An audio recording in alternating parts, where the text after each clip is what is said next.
Please grab your cup of coffee and let's have a fantastic show. Now we'll start with this really great story. The Kano-Born Conjoined twins, Hassana and Husseini, have returned home 2 years after undergoing a successful separation surgery in Saudi Arabia. Now they were received at the airport by Governor Abba Yusuf and the Chancellor General, the Kingdom of Saudi Arabia in Kano, Kahali Ahmed.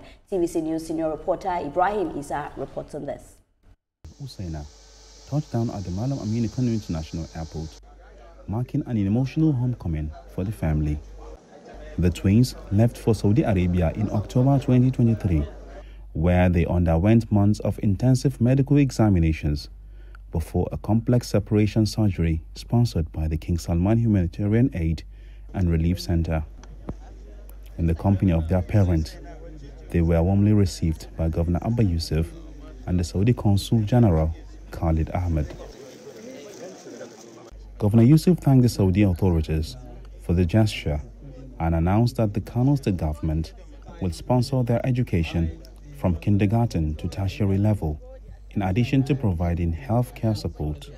On behalf of the good people of Kano State, I seize this opportunity to most humbly thank His Majesty, the King of Saudi Arabia, as well as the Consul General and all other people that contributed one way or the other toward the successful operation of these children. The parents also expressed their heartfelt gratitude to the Saudi government for funding the surgery and ensuring their daughter's safe return. Doctors revealed that the twins were joined at the lower abdomen, pelvis, and spine, sharing vital structures that made the case one of the most complex in the history of the Saudi Conjoined Twins program. The separation surgery, performed by 19 surgeons in 9 carefully coordinated stages, lasted approximately 14 hours and was hailed as a major humanitarian achievement.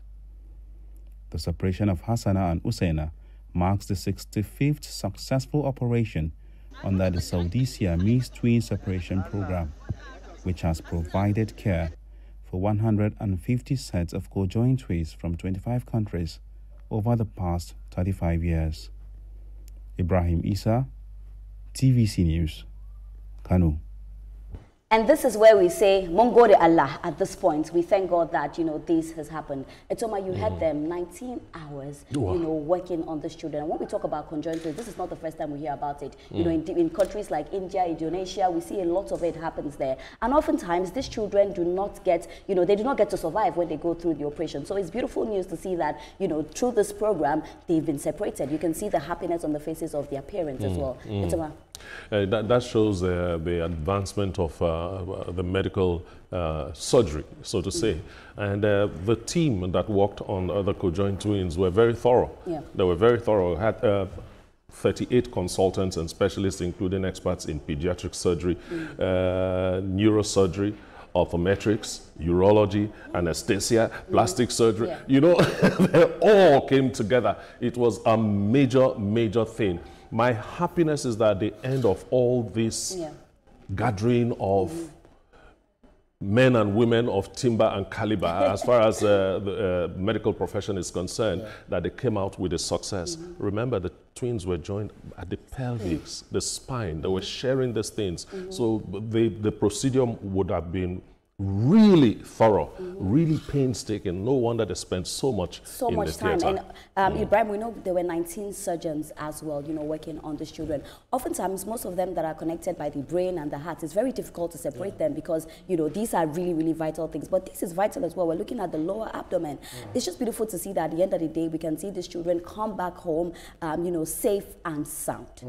Those ones joined by the head, I think they are called craniospagos, twins, the Siamese twins. By the brain. And it actually came to limelight when Ben Carson, wrote a book, Gifted Hands. That's what also shot it into limelight when he was able to separate, twins that had their heads connected together. Now we're seeing that, as you said, the surgery in medicine is now getting, advanced because of the technology they've introduced and all of that. But it's a beautiful thing that is being done by the Saudi Arabian surgeons and all of them coming together and being sponsored by the Kano state government. I'm happy that they say they are going to take care of the students, children's education. Government is a continuum. It's not when the government lives there and they will now have the successive government saying, no, we didn't know anything about it. But I want to see our country doing something like this.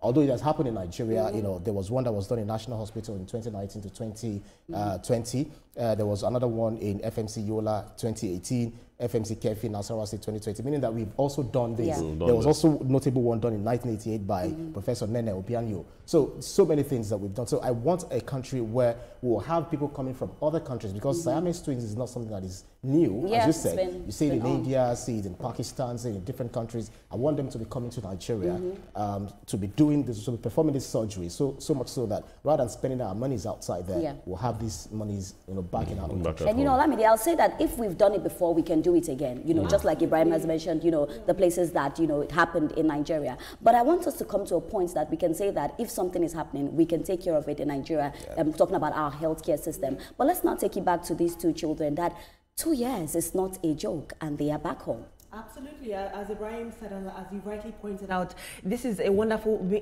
time to celebrate. These are children whose qualities of lives have been improved. But the question is, how do we build a system where children like this don't have to travel abroad for world-class healthcare? I will commend the Kingdom of Saudi Arabia. They have taken a particular interest in the north. There's lots of, we saw with the Kuwait Fund in Kaduna State, they've taken a valid interest in the north. But what worries me is that it's not the Kingdom of Saudi Arabia's job. It's important to know that these surgeries only have a 30% success rate. So what these surgeons did is absolutely wonderful. And it's important to note that these children could have had great quality of life. They have conjoined twins in America now who are sharing a husband. I don't know about sharing the husband. One of them is actually pregnant, and both of them are sharing the child and sharing the husband. So, but the question is, would they have been able to have that same quality of life in Nigeria? I highly doubt. So for them, this surgery was very pertinent and vital.